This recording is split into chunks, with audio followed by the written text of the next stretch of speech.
What's up, everybody? Pep Man, Matt Morrow. Welcome to Friday Night Live. We didn't promote it. Actually forgot about it. But we're just going to do it anyway. I mean, week one, I just forgot that we actually did this. Until, Kenneth actually reminded me, he said, are we doing the show? I said, oh, man, Friday Night Live. Yeah, we got to do that. So, just post your scores in the comments. It'll be open. I'm gonna post the link here in just a second on Facebook. So if you're watching on Facebook, if you want to join the show, you'll be able to. As soon as I get this going, I gotta find where I just put it. But anyway, we crazy enough, right now we still have a game going on. If you guys are watching the show, you probably know that Chambers and Cardinal Gibbons have just resumed play, and Chambers was up 21-9 up in the Raleigh area, and I don't know if they're doing a halftime or not. Hopefully they just keep going at this point, but still playing at almost midnight, and my goodness, that's in this COVID season, part two. You're gonna see things that we've never seen before. We thought we were done with this in the spring, but apparently that's not the case, unfortunately. But if you guys are watching, please post your scores. We've got a lot to react to. I saw some scores that were interesting. Let me tell you something. Most of the Charlotte Metro, I'm sure, got their games in tonight. Can we applaud the weather for a second? Thank you for finally letting us play a whole night of high school football. I mean, it has been incredible the past couple weeks of, how crazy the weather's been, and we've just not been able to enjoy, high school football, the normal way that, we're used to enjoying it. I see a couple comments. I'm still trying to get this link out. I'm having a brain fart. I mean, we had a fun time tonight. We were over at Barry, me and producer Brandon. Barry won that game 27-0. We got a lot of highlights. I just posted out on Twitter interviews with three of their very talented kids: Christian McDonald, Jaleel Quick, and Khalik Amr Bay. All three of those guys had some great nights for sure. And we also got pictures. Producer Brandon did a good job taking pictures. So make sure you go and check all that stuff out. We'll have it across our other platforms after Friday Night Live. I wanted to at least get it out on Twitter so the kids can, share the video and, do all the things they like to do before getting on here and, flapping our gums a little bit. All right, so I'm going to get to the comments. Let me just post this up. And this will be the link if you want to come on and talk about what your team did tonight. You definitely see it on Facebook. I think you'll be able to see it on YouTube. It did not go on Twitter. So if you want to comment and join the show, you can click that link on YouTube. On YouTube or Facebook. We're going to bring on the engine, Kenneth Clamrock. He's ready to go. He was at South Rowan and Parkland tonight. What's up, man? What's up? Hey, I think we're going to do this show until Chambers and Cardinal Gibbons finishes. What do you think? Pep, I'm going to go get a bang because it might be a while. Exactly. What were your thoughts on the game you were at, man? First off, congratulations to Coach Walsh. He comes on to our show, The Power of Football Focus Weekly. Hold on, let me pull up some stats. They won South Rowan. They won 14-0. The first win to open the season for South Rowan since 2014. The first shutout victory to start the season since 1994. It's been a long time since South Rowan has won a lot of football games. And you know what? They were the only team in the South Piedmont Conference to win a football game tonight. Man, that is something else. Congratulations to those guys. And once again, as you say, Power Football Focus Weekly, man. You come on the show, you get a big win, you're breaking those generational curses. That's what we do. Pep, I mean, we have completely changed the landscape of everything that we know North Carolina football to be. Yes. I wish I would have been on absolutely. Football Focus Weekly when I was a head football coach. We might have been able to make a difference. There's no doubt. We would have won more than the first 7. We would have kept on going. Beat Mount Tabor in the playoffs. Oh, yeah, man. Good gracious. All right, so let's get to a couple comments here. You guys are posting some scores. Appreciate that. All right, so Elaine Young is sharing Hickory Ridge over Hunter Huss 68-13. Good gracious. Whew, buddy. Man. Duke got them boys rolling. Well, once again, the Power Football Focus Weekly. I mean, this week, 2 nights ago, 68 points. Good night. Yeah, man. Yes, that's what he's saying. And that's coming up, in a couple weeks. Good stuff, man. That's impressive. That is impressive for sure. All right, Mount Pleasant, 24, Central Cabarrus, 0. Man. We talked about this, Pep, the other night. Mount Pleasant lost all 4 of their starting receivers. They lost their quarterback. They lost their running back. They lost top offensive linemen. They lost defensive players everywhere. And to go down the road to 505 North Carolina Highway 49 and to shut the Vikings out, that's a huge win. And Robbie is my guy. So Robbie's a good dude. Absolutely, man. I think Mount Pleasant, they said that, they were a little disappointed that you didn't agree with my number 2 county ranking. So yeah, they did. They did. Get back at you on this one. Yeah, they did. They did it. Holy cow! I mean, I'm still going to stand strong. Obviously, J.M. Robinson won it close, 2-0. It was 0 for the majority of the game over Concord. But I'm going to stick with my dude over there. You know how that goes. Blood is thick. Absolutely. All right. Let's see. Tyrese Williams, Shelby a whole lot, Kings Mountain very little. All right. Well, Tyrese, if you can get us the actual score, that'd be awesome. But yeah, that's impressive for Shelby. Our Joe Hughes was there. He texted us updates. There were some issues with cell phone signal out in that area, but yeah, big job, big win for Shelby. Obviously, getting a little revenge from last season when Kings Mountain knocked them off. So, good stuff for those guys. All right, Luke Bailey of the Providence Panthers saying they should have won 50-0, but they did defeat Chester 21-7.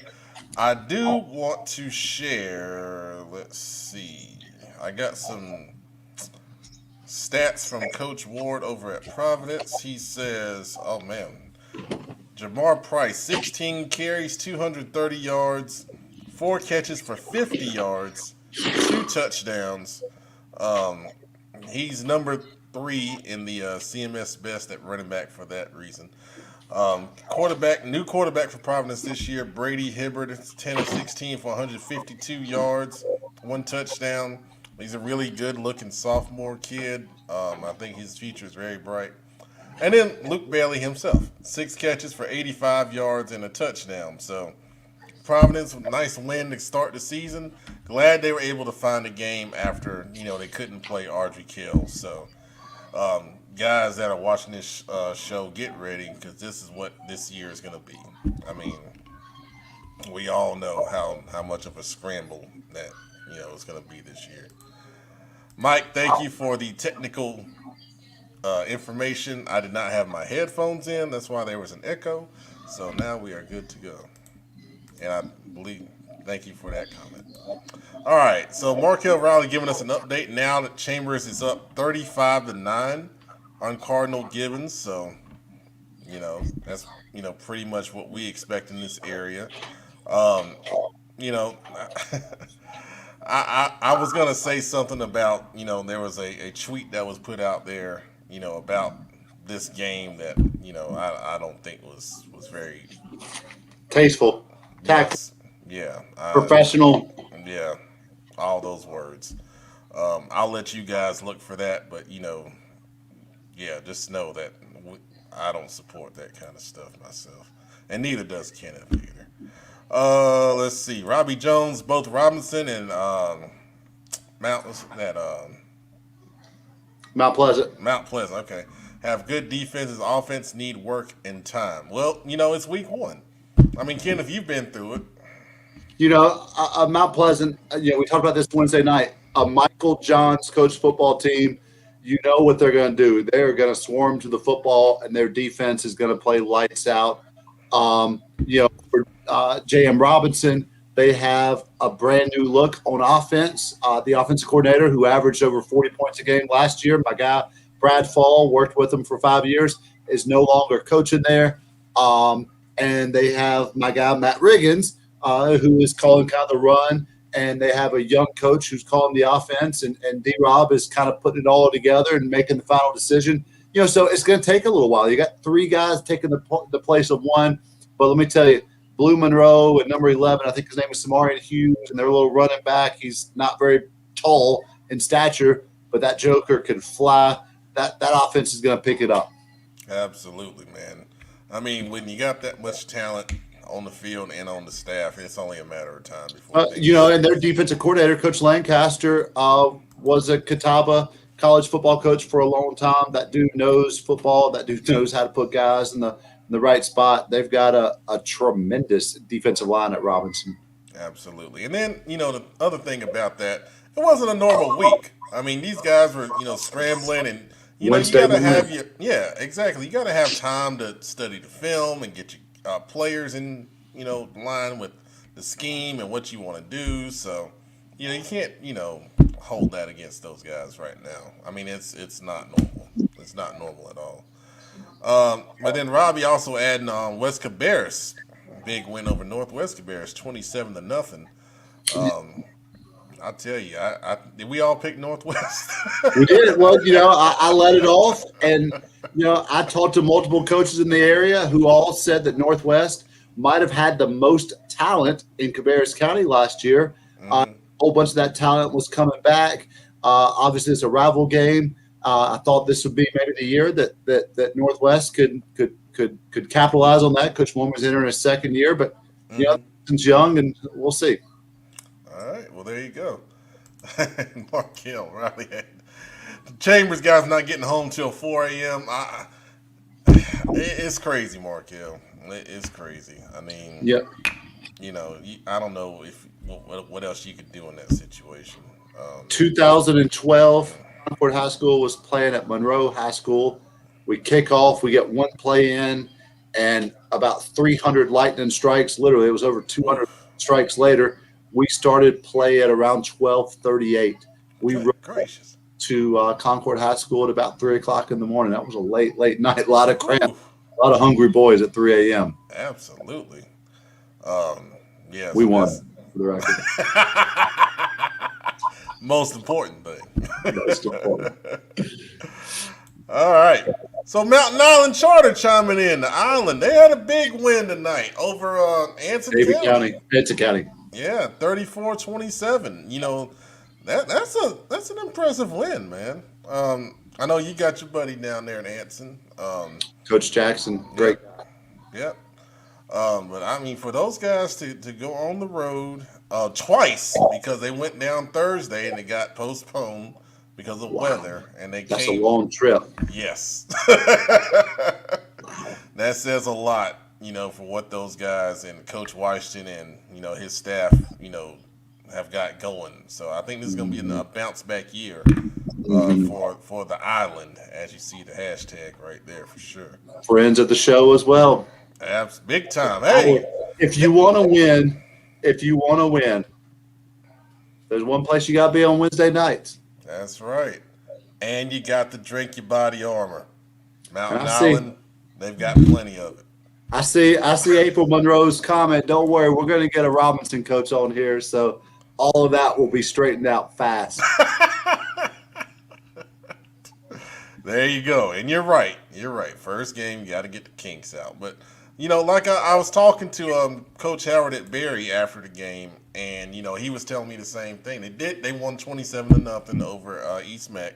But they had some penalties. They got to clean up. There's some, different things with, the snap and all those things. And, the thing I told you, it's always easier and it's always better after a win. So, you got to keep that in mind, man.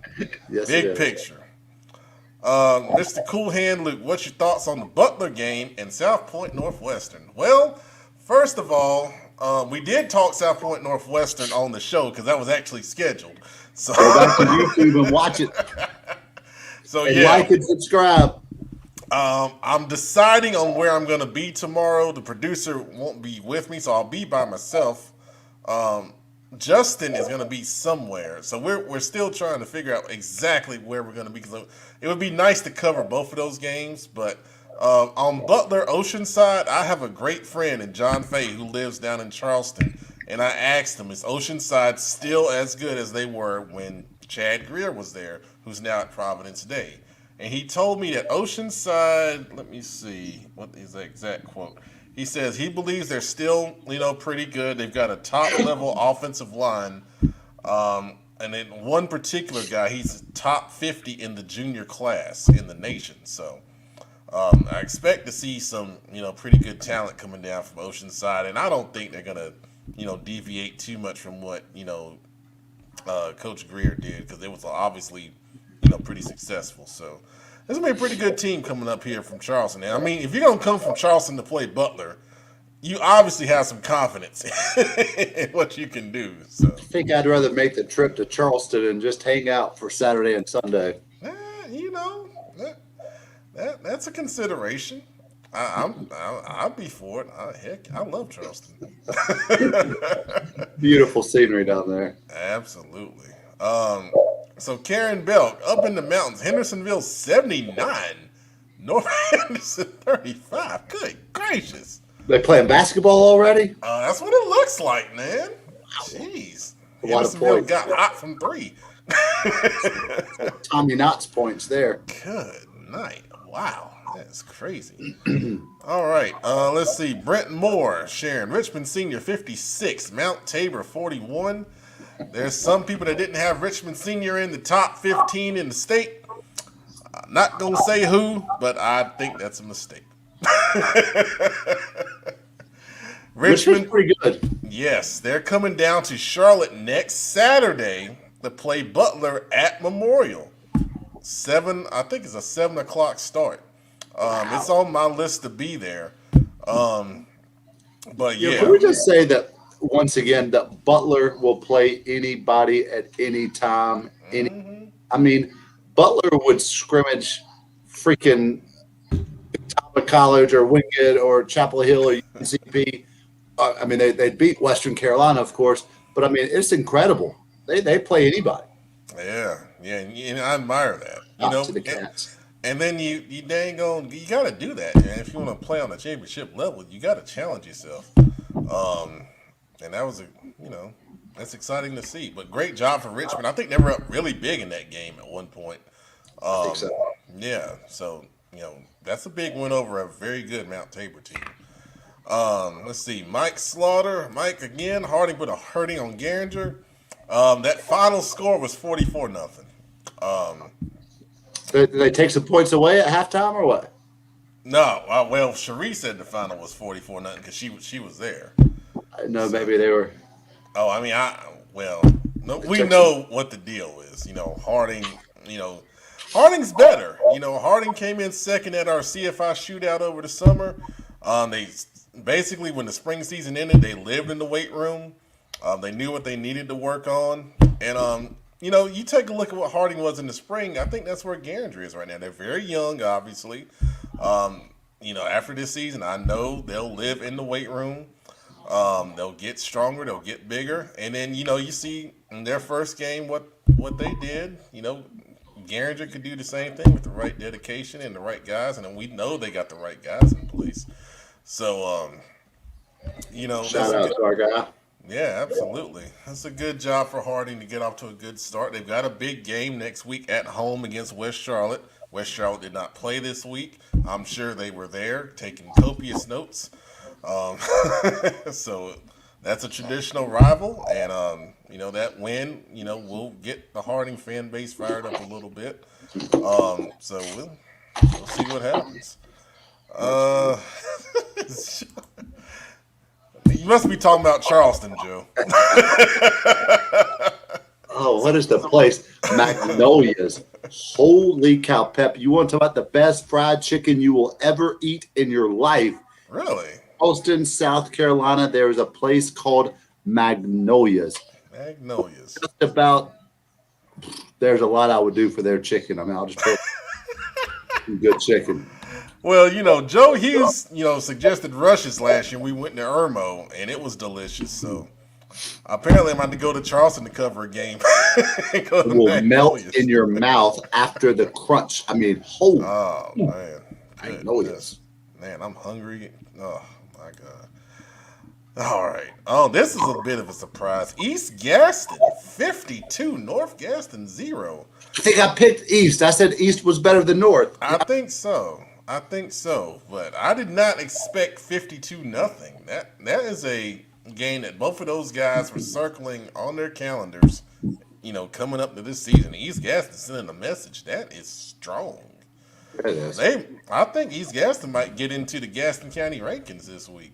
That's one in there. That's good stuff, man. All right, so Brian Elder giving us an update. Chambers is up 35-9, late third.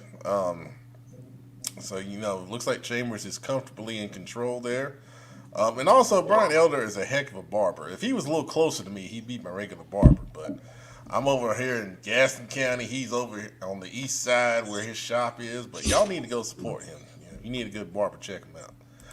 All right, here we go. Big Don M. How about them Indian Land Warriors? Y'all had us losing. What was the score? Man? Y'all got this. It's okay. I can eat some crow. I'll drink body armor to that. We were wrong. That's fine. It's our first season doing the upstate, Pep. I mean, cut us some slack. I mean, hey, Coach Hastings, and we shouted him out. Coach Hastings is a heck of a coach. We know Coach Mata can coach his offense anywhere. I've seen him do some amazing things. And then they got a great old line coach, David Harrison, who runs Hold. Harrison's offensive line development, another great thing. And then one of the best ADs around, and Coach Hunter. So I love Indian Land. All right, he's got the score now, 34-27. Hey, that's great. That's a great win. Over, close game. Yeah. Come on, dog. Come on, Big Don. Hey, congratulations. Hey, I want to get down there. When y'all have that game in the new stadium, I want to be there, man, because that facility looks awesome. And I would love to be there when you guys, finally open that up and start hosting the game in that place. Well, thank you, Coach Billups. Appreciate it. We'll see who has the best record next week when I tally it up.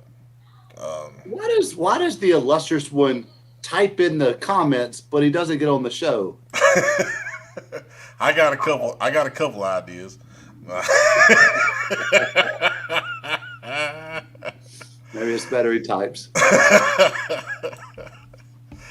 Oh, Mountain Allen, senior QB Dylan Bisson, 4 passing touchdowns and 1 rushing in the win. Good job, Dylan. I've interviewed this young man, very talented. He was the one last year threw for like 7,000 yards in one game. That's a lot of yards. Yeah, he's very talented, man. That's awesome stuff. Good job, man. We'll have to highlight him as one of the players of the game. What's the running back's name over there, Pep? Oh, Trey Nicholson. Yeah, Trey Nicholson. Yeah, and shout out to Trey's dad. I'm glad you're feeling better, man. I won't put all your business out there, but I saw you post. I'm glad you're feeling better. He's a great guy. Joe Hughes sharing East Gaston played with emotion. Their QB lost his mother this morning. Oh man, good gracious. Great I'm job. sorry to hear that. And that young man at quarterback is a talented young man. I think he's only a sophomore, but he's got a bright future. And sorry for his loss, man. That's tough. But we've seen, and I know you've been a part of that. You've seen teams, rally together when there's those tough situations. And 2002, I was at North Mecklenburg High School. We played at Central Cabarrus, and the head coach, Jody Groom's sister had passed away that week. And we were just destined to lose that game from the get-go. We lost a football in the woods in pregame, and it was over. They played lights out. Good gracious. She was a teacher at the school as well. Yeah, that's rough, man. Let's see. My buddy Tommy Wilson runs high school football talk. They drink some moonshine to that Indian land one game. Oh, man. Well, Tommy, this is only body armor. I can assure you of that. There's no moonshine on this show. Not right now. It is past midnight, so, hey, we'll see. Michael Buck, 37-0, Lake Norman over West Iredale. Okay. I believe the Greater Metro 4, whatever that conference is called, I believe they were undefeated tonight, Pep. Wow. That's impressive. Every time. And there were some big victories. Good stuff, man. Good stuff. Let's see what else. Where's our guy? He would know. Where's our guy, Cal? Yeah, Cal, come on the show, Cal. Come on, man. I know you watching. Dang it. Oh, we got another. Hey, Mike, what's up, man? What's up, guys? Man, you just popped out to a game and started tagging me, and I didn't even know what was going on. Yeah, I figured I'd get out there and see what was going on down in Weddington. Yeah, well, talk to us. What was the Yeah, so obviously a big crowd at Weddington as usual. Obviously they won the game 14-7. They got honestly they got shut out in the first half. It was 7-0 Charlotte Christian. Wow. And really interesting. I think you're gonna have to correct me here if I'm wrong, but I think so. Weddington now is bumped up just like Charlotte Catholic, right? So they're in the 4s versus the 3s. Aren't they playing at a slightly different level now? I think. I think so. I think that Union County League's all 4A, right? Yeah. I feel pretty confident that it is. Yeah. But, I'll be honest, this is going to sound kind of bad. It was a little boring of a game. There weren't a lot of big plays. There was a lot of defense. Okay. First game jitters, I think. A lot of people, not on the field for, like, punts and kickoffs. All people running off and on. Mm-hmm. Only, like, 1 or 2 big plays. It was a 48-yard touchdown that got it tied up for Weddington in the third quarter. Made it 7-7. And then from there, Weddington just kind of, I think, wore them down a little bit, which is pretty typical Weddington football, right? Big dub, kind of wearing you down with that run game. But I think they're definitely missing that Shipley kid. I don't know. I think he was pretty good. So good game out there. He makes a little bit of a difference. Yeah. 14-7. It was surprisingly Charlotte Christian got it all the way down to the 7-yard line with a chance to tie right at the end of the game. High snap over the guy's head on third down. Killed him. They had it first, I think first and goal on the 2 or 3. Mm-hmm. And the next thing you know, it's, 4th and 7 from the 7. So, good gracious, man. But yeah. Good game. Yeah. Christian is, very well coached. They've won a ton of championships in a row with Coach Eastep and those guys. They lost a good bit of those guys to graduation, but you see they're reloading. Those guys do a heck of a job, coaching those guys up. And, to go toe-to-toe with a Weddington team that, in some people's eyes is a little bit down, but obviously they're still very talented and very well coached. And once those guys, get rolling a little bit, I think they're still going to win their fair share of ball games. So, we had them ranked pretty close in the Dirty Dozen poll, new regional poll that we do now. I think we had Weddington at 8, and then we had Christian at 12. Yeah. So, that game lived up to, pretty much what we would expect, a close game, and, Weddington having that, little bit of advantage. So, You guys were all over it, yeah, because it was really close. I mean, it could have gone, it could have gone Christian's way without that one big play that Weddington had. It literally could have gone their way there. Awesome. Yeah, good show tonight, fellas. A lot of stuff going on. I agree with you on the weather call. I was like looking around before I left the house. I'm like, we gonna actually get a first Friday night in without playing until 2:00 in the morning. I'll tell you what I was doing. I was 6 o'clock. I'm still checking Twitter to make sure that the South Rowan game was on. I mean, so many games even were canceled today. Yeah. Going to be the new norm, for however long we have high school football this year. Yeah. Games being canceled on Friday afternoon. Get in the car and head it and find out the game's gone. Absolutely. What games got canceled in our area? Were there any? West Rowan and Salisbury got canceled late this afternoon. Good gracious. So I believe South Rowan and Carson were the only two Rowan County schools that played tonight. Of course, Rowan County started the school year the first week without mask. They have since changed that on Wednesday, I believe. But every team in the county minus two did not play. Good gracious. Wow. Let's see. We got another score here. Gary Ashley sharing South Iredale. Wow. 51, North Iredale 7. Greater Metro 4. Man. Yeah. And, we projected South Iredale to be the last team in that league. And, they're putting up 51. I don't care who it's against. I mean, it might be the last team in that league still. Well, yeah. I mean, they all won. How you 1-0 in last place? 51-7. That's tough, man. That's tough. All right. Let's see. Do we have any other scores? No other scores. So, real quick, guys, looking ahead to next week. Well, let's look ahead to tomorrow.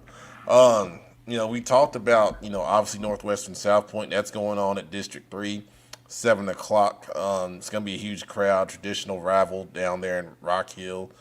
Joe Hughes is a big, South Carolina guy. He may chime in a little bit, although I think he's over there arguing with somebody in the chat. So, but look at the Northwestern quarterback, Will Madison, number 1. He's a senior. He led those guys all the way to the state semifinals last year. We were there, where they lost to TL Hanna in a great game, 28-24. So, I think they're going to be super motivated to come back out and be on a mission, to get to that 5A state championship game. And then South Pointe, obviously, we saw a lot of their kids at the camp.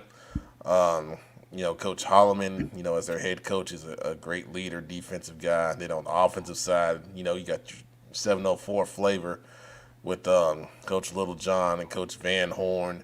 There's going to be a lot of talent on that field tomorrow night. Former Division I football coaching the offensive line. I mean, that's an incredible staff they have. Absolutely. And it's going to be a big crowd, so if you plan on going, get there early. I think the weather will be good. The rain chance is going down for the next couple days. So that's a great thing for that. We talked about Butler, Oceanside. If you haven't heard, Butler did get a game. They're playing Oceanside Charter out of Charleston. They're coming up here to play Butler tomorrow at 7 o'clock at Butler. So if you can't make it, D1 Media Pro is streaming that game. So you can check it out on the live stream. He's the same guy that streamed the 20 minutes of the CFI Classic we got and our last CFI camp. So he does a great job with that. But obviously Butler hadn't played in a scrimmage. They didn't get to play in our jamboree. And they did scrimmage South Meck earlier that week in the morning, but they're anxious to actually hit somebody. So that's going to be a fun game for sure. Like I was saying earlier, myself and Justin plan to be at games tomorrow. I'm going to try to, make sure we get both of those games covered if we can. But if not, we may just be at one of them. So if you see us, say hey. Let's see. Joe's got one last comment here. Let's see. Shelby's Dalen Lee went for 336 yards on 18 of 31 passing tonight. Wow. good first night. Absolutely. You know, one of the things I've seen starting to cover more of the Western territory, you know, if you got a guy that can throw it, he's going to throw it well. For some reason, you know, at the further west you go, the more success you can have in the passing game if you got the talent to do so. Just an observation, that's all. Oh, yeah, Karen's reminding us Panthers preseason tomorrow night. So, you know, that may be a little effect to the crowd. But, I mean, I'll tell you, I had a chance to get some great tickets for a very affordable price. But I said no. I'm Pep Man. I have a responsibility to cover high school football. So that's what Pep Man's going to do. And this is why you don't have a girlfriend. Thank you, Kenneth. I appreciate it. On that note, we're going to end Friday Night Live. Wow. Thanks for having me on the show, Pep. Thanks, Mike. Appreciate it. Oh, on behalf of the engine, Kenneth McClamrock, I'm the Pep Man, Matt Morrow. We'll see you on next week's Football Focus Weekly. Thanks for everyone watching. Good night. And I'm working on that, by the way.